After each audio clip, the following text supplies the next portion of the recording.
Bonjour à tous. Donc je suis Monsieur Sperto, Sébastien. Je suis directeur du CIE Rhône Métropole. Je suis ravi de vous voir aussi nombreux à cette journée de sensibilisation formation. Je vais d'abord remercier nos partenaires puisque c'est grâce aux archives municipales à la ville de Lyon qu'on peut vous accueillir ici. Donc ce sont des gens aujourd'hui qui régulièrement nous permettent de faire nos événements en termes de sensibilisation et de formation, donc je les en remercie. Et puis surtout Céline Ross de la SCOP des Deux-Rives, avec qui nous avons un partenariat ancien aujourd'hui sur ces enjeux de réhabilitation, en particulier du patrimoine existant. Ce que je dirais, pour ceux qui ne connaissent pas non plus peut-être ce que c'est qu'un CIE aujourd'hui dans le territoire, c'est une structure associative, loi 1901, qui partage avec les architectes la loi sur l'architecture de 1977, donc c'est pas très récent, et qui mène des missions d'intérêt public. Donc on mène 4 missions d'intérêt public. Ce sont des structures qui ont une intervention départementale. La particularité du CIE Rhône Métropole, c'est le fait d'avoir été en lien avec la loi MAPTAM, d'être à la fois un CIE du département du Rhône et de la métropole de Lyon. Donc on remplit des missions d'intérêt public, 4 missions d'intérêt public, sensibiliser, les actions éducatives auprès des jeunes publics, la formation auprès des élus, des techniciens, des professionnels et les missions de conseil. Donc aujourd'hui, vous êtes dans une articulation entre de la sensibilisation et puis de la formation. Et puis vous aurez aussi des indications sur un programme de formation qui est lié à la matinée que vous allez suivre ce matin. Voilà. Ce que je vous dirais sur ces questions, c'est qu'aujourd'hui, la question de l'existant, du déjà là, est un élément central, en tous les cas, des actions du CIE Rhône Métropole. On a souvent beaucoup construit, parfois assez mal construit. Donc aujourd'hui, on n'a plus tellement de marge de manœuvre par rapport à ce type d'action et de mission. Donc la question de la réhabilitation et en particulier de la prise en compte de l'existant en lien avec la gestion de matériaux biosourcés ou géosourcés, ça fait partie aussi de notre ADN puisque les CIE dans leur mission de sensibilisation ont une attention toute particulière à l'histoire, à la nature, à la géologie des territoires. Donc ce que je peux vous inviter aussi à regarder, ce sont des ouvrages que nous produisons de connaissance des caractéristiques des territoires et des paysages. Ça s'appelle les carnets de territoires, c'est une ligne éditoriale. Aujourd'hui, nous avons 2 carnets de territoire qui sont réalisés sur le territoire du Rhône, c'est-à-dire le Beaujolais au nord et les monts et coteaux du Lyonnais à l'ouest. Le prochain carnet de territoire sur lequel nous allons travailler est la métropole de Lyon. À l'intérieur de ces documents, vous avez toute la genèse du lien que peut avoir un territoire avec sa géologie, son paysage et ses caractéristiques d'unité paysagère. Donc toute la démarche que nous engageons lorsque nous faisons du conseil ou de la sensibilisation, elle est basée sur cette relation aux caractéristiques très fortes des espaces dans lesquels nous vivons. Donc aujourd'hui, revenir à des enjeux de réhabilitation qui refont le lien avec des matériaux qui peuvent être issus des caractéristiques géologiques ou naturelles des territoires. Pour nous, ça, c'est un élément central.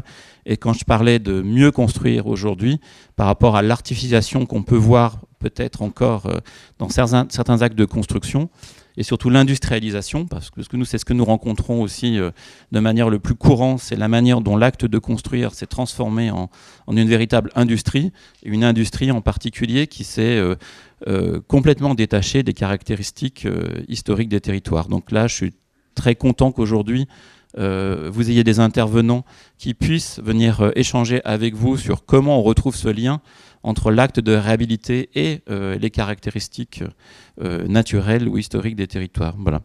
J'en dirai pas plus, vous allez avoir une matinée, je pense, assez dense. Donc je vous souhaite une très bonne matinée de travail et je passe la parole à Céline Ross. Très bonne journée. Merci beaucoup Sébastien et merci d'avoir rappelé le partenariat qui nous lie et qui nous honore depuis 5-6 ans au moins.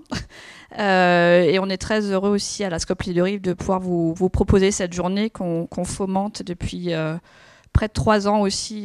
Donc ça date d'avant.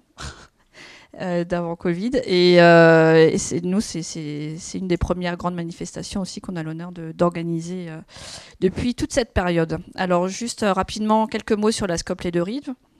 Donc à la SCOP Les Deux-Rives, nous sommes engagés depuis longue date pour faire autrement, avec une expertise développée sur l'écologie du bâtiment il y a un peu plus de 20 ans. On accompagne les professionnels du cadre de vie bâti aménagé que vous êtes dans l'évolution de leurs pratiques en promouvant les alternatives et la coopération par la réflexion et par l'action. Formation professionnelle, qu'elle soit courte, longue ou à distance, des animations, des voyages d'études et du conseil, ce sont nos quatre métiers. Ils permettent à chacun d'entre vous, à sa convenance, de monter en compétence et d'intégrer une communauté d'acteurs qui font. Nous travaillons en relation très fine avec un réseau très qualifié d'intervenants qui sont autant d'experts praticiens, militants et pionniers sur les sujets du durable. Nous sommes, pour nous situer, on est basé à Lyon et à Strasbourg. On est une équipe de 4 salariés, dont 2 co-gérantes, Hélène Lundman et moi-même. Et on a également une activité sur les régions Bourgogne-Franche-Comté, Île-de-France et Normandie, entre autres, avec un regard également sur ce qui se passe en Europe. Croiser ainsi les territoires, les échelles, les disciplines nous permet d'enrichir et décloisonner les points de vue et les pratiques.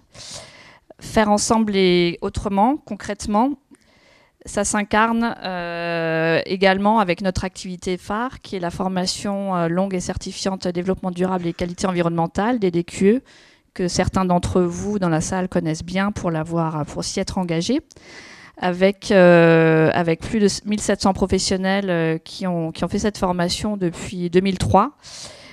Sur tout le territoire national, et cette année donc on fête les 20 ans de cette formation, donc ce qui augure des moments de festivité à suivre, et que cette première journée lance ensemble de belles manières. D'ailleurs, Anna, pourquoi cette journée co-organisée par le CAE et la SCOP? Bonjour, donc Anna Cos, je suis chargée de formation, je vais me mettre de l'autre côté, au CAE. Notre collaboration, ça a déjà été dit, a commencé en 2018 avec l'accueil de la DDQE dans les locaux du CAE. Et petit chemin faisant, on va dire, tout a commencé en 2019 quand l'Ordre des architectes a fait remonter un besoin des architectes sur la question de la copropriété et relever le fait que les architectes ici sur notre territoire étaient peu présents sur les projets de copropriété, et on a décidé avec la SCOP de co-construire une formation sur ce sujet qui a eu lieu pour la première fois en 2020. Elle s'appelle Agir en copropriété pour la réhabilitation qualitative des logements. Un premier volet d'une journée qui s'est passé à distance 2020 puis 2021 oblige, en distanciel. Et on refait, vous avez tous eu, je pense, sur votre siège le programme de la prochaine édition qui se passera le 28 février de cette année en présentiel. On reviendra dessus éventuellement à la fin. Et donc en parallèle de cette formation, dont on espère faire des suites, un deuxième volet sur la maîtrise d'usage en copropriété, on a voulu élargir à des acteurs publics et privés qui sont investis sur ces questions. Et donc cette journée aujourd'hui, qui est donc filmée, enregistrée, qui sera disponible sur Internet peu de temps, on l'espère, après aujourd'hui. Et Céline, je te retourne une question. Pourquoi un focus aujourd'hui sur le biosourcé ? Très bonne question. Donc, tout d'abord, parce que c'est une conviction de longue date qu'on partage le CAE Rhône Métropole et la SCOP Les Deux Rives, et qu'on s'investit sur ces questions-là donc depuis longtemps. Ensuite, parce que le contexte aussi actuellement flèche à présent sur le biosourcé.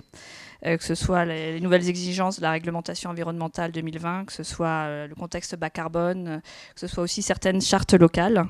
Et puis, enfin et surtout, parce qu'on ressent sur le terrain une envie des professionnels et du marché de faire autrement. Donc, de re-questionner ces pratiques, d'avoir une approche plus locale en considération d'un territoire. Et donc premier volet de cette matinée axé sur le biosourcé, mais également sur la copropriété et les bailleurs. Tu peux nous donner la raison, Anna ? Donc double type de projet, à la fois des projets, vous allez voir, de réhabilitation en copropriété et des projets auprès de bailleurs. On s'est beaucoup posé la question de rassembler ou pas ces projets, mais je pense que ce sera dit et redit au cours de la matinée. Un projet de réhabilitation de logement est un projet global, et donc il y a une approche autour du bâtiment. Les modes de déroulé du projet vont pas du tout être les mêmes pour les bailleurs et pour les copropriétés, mais par contre l'approche sur l'exigence de qualité environnementale, énergétique, etc. Elle est bien globale. Donc on a voulu rassembler ces 4 projets et puis aussi croiser ces acteurs, ces publics, bailleurs et privés. Et puis peut-être l'espoir de s'inspirer mutuellement, de voir ce qui se passe aussi chez les autres. Et Céline, pour conclure, on va présenter très rapidement le programme de cette matinée. Voilà, donc déjà, un petit mot sur la façon dont s'est organisé ce séminaire. Et donc, il a été organisé avec l'appui technique de Samuel Courget, qui fait son entrée sur scène, qui est expert technique bâtiment et environnement au sein de l'association Arcane, pionnier des biosourciers s'il en est, et cofondateur d'Effinergie. Donc Samuel, tes sujets de prédilection sont la rénovation, l'humidité, le bâti ancien, et tu as coécrit des ouvrages de référence, dont l'un d'eux est réédité dans une version réactualisée cette année, au mois de mars d'ailleurs, qui est l'isolation écologique, que tu avais coécrit avec Jean-Pierre Oliva en 2010, un des autres ouvrages de référence que vous avez tous et toutes sur vos étagères, c'est la conception bioclimatique. Donc Samuel, tu es formateur, notamment dans les formations que nous dispensons ensemble. Tu développes également ton militantisme à travers ton activité de lobbyiste pro-environnement. Et tu as l'extrême honneur d'être notre fil rouge et modérateur aujourd'hui.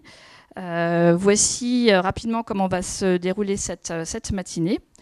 Donc, nous vous proposons 4 témoignages de retour d'expérience, donc comme tu disais, côté bailleurs sociaux et copropriété, qui poussent les curseurs sur la rénovation biosourcée dans le logement collectif pour s'inspirer et décortiquer comment c'est possible. On en profite pour remercier les experts sollicités et qui ont répondu présents, ou pour 2 d'entre eux qui nous rejoindront à distance aussi pour des raisons pratiques que vous pouvez imaginer aujourd'hui. Et on vous remercie pour votre participation enthousiaste. Donc je ne sais pas si on présente rapidement. Samuel fait l'amour. Je crois qu'on peut y aller. Vous avez vu les noms et chacune des personnes. Et donc, autour de ces 4 témoignages, on a pensé des temps volontairement courts appelés pastilles, qui seront animés donc, et proposés par Samuel Courget et qui rythmeront ces témoignages de compléments, de points focus, de points d'alerte, pour aller plus loin et aller au-delà des idées reçues et apporter des billes pour pousser la réflexion plus loin. Une matinée qui nous permettra aussi de faire un point sur l'état de l'art en France et qui ouvrira des perspectives sur les évolutions réglementaires notamment, avec un retour d'expérience de l'Observatoire BBC. Et enfin, l'idée, c'était aussi de vous offrir un espace de dialogue multi-acteurs entre professionnels investis et ceux aussi souhaitant s'impliquer. Nous nous réjouissons d'ailleurs de la diversité du public présent aujourd'hui, très nombreux, et on s'excuse encore auprès des personnes qu'on n'a pas pu accueillir aujourd'hui, qui pourront retrouver les éléments de cette matinée par la suite en visio. Et donc on se réjouit de la diversité du public présent. Vous êtes autant de maîtres d'ouvrage, bailleurs sociaux, collectivités, concepteurs, architectes, bureaux d'études. Voilà, et puis avec pas mal de têtes connues aussi, donc c'est agréable de se retrouver.